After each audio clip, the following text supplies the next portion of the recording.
Check out these fresh vermicelli rice noodles. Super white with soft and springy texture that screams freshness. Today, I am sharing a recipe that I learned from Gabrielle Sen Vu. Gabrielle is the founder of a Facebook group called Homemade Asian Noodles and Pasta using Philips Pasta Maker. For your information, this is her rice vermicelli recipe number 5.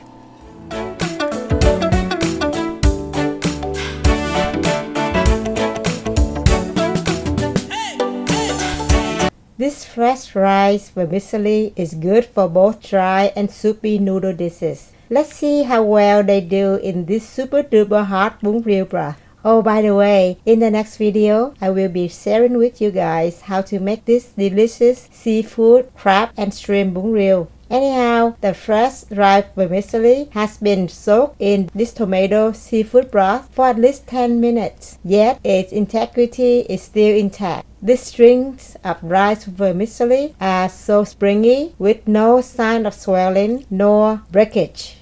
Here are the ingredients to make 1.5 pounds of fresh rice vermicelli. We will need rice starch, tapio starch, potato starch, sea salt, lime juice. Here I'm using rapeseed oil.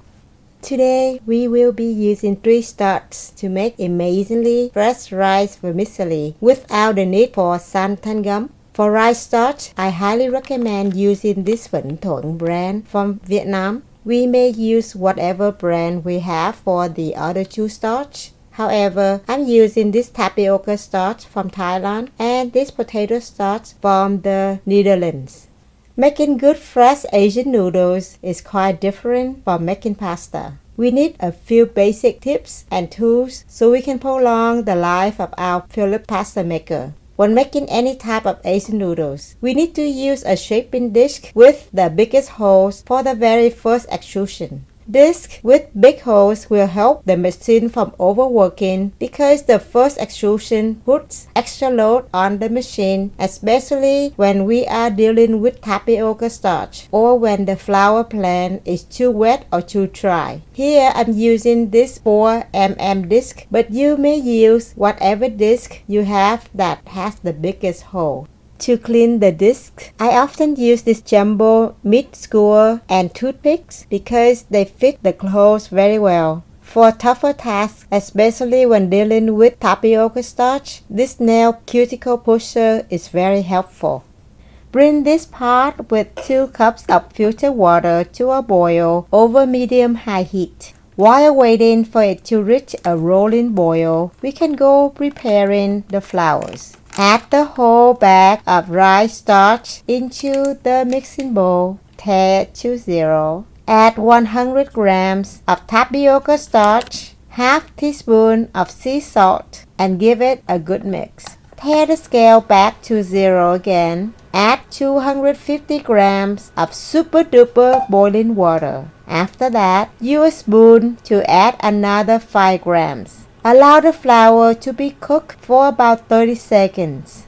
Now, use a fork or a spoon to mix the flour like this for 3 minutes. Take time to mix the starch so they are loose and lumpy without sticking together into a dough. Tare the scale back to 0 again. Add 100 grams of potato starch and 5 grams of lime juice. The lime juice is added to get rid of the flour scent. Again, our goal is to achieve this loose and lumpy texture after we mix all 3 starches together for another 2 minutes.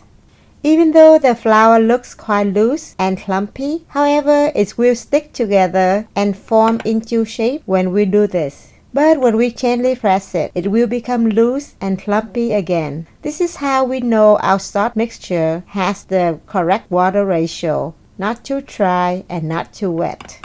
Set up the Philips pasta maker with the shaping disc that has the biggest holes. Add flour mixture and close the lid. We power on the machine and select Program 2. Now press Start to start mixing the flour for 3 minutes. Scrape the flour down if needed during this mixing cycle. When the 3 minutes mixing is reached, press pause and follow that with power off to turn off the machine. Power on the machine, select Program 2 and press Start. Allow the machine to complete the 3 minutes mixing cycle and go into the extrusion phase. The first extrusion, which doesn't look so good, don't worry about it. Just cut them into shorter length like this. Once the machine extrudes all the dough, press pause. Cover the bowl with plastic food wrap and microwave for 2.5 minutes. Pour all the dough back into the machine. Press Start to continue with the extrusion and again cut the noodles into shorter lengths. Pay attention when the machine goes into the reverse cycle. Press pause as soon as the machine completes the reverse cycle. Now is the safest time to change the disc. I will be using this angel hair disc because my family prefers smaller size noodles. Anyhow, put all the noodles back into the machine. Make sure to cut the reversed dough into smaller pieces. Pour 1 tablespoon of oil through the new disc like this to help with the extrusion. After the new disc is in place, press Start to continue and finish off the 15-minute cycle. After that, press power off. If there is still more dough in the machine, power on the machine again. This time, select Extrusion button and allow the pasta maker to extrude the rest of the dough. You may cut the noodles to the length of your liking.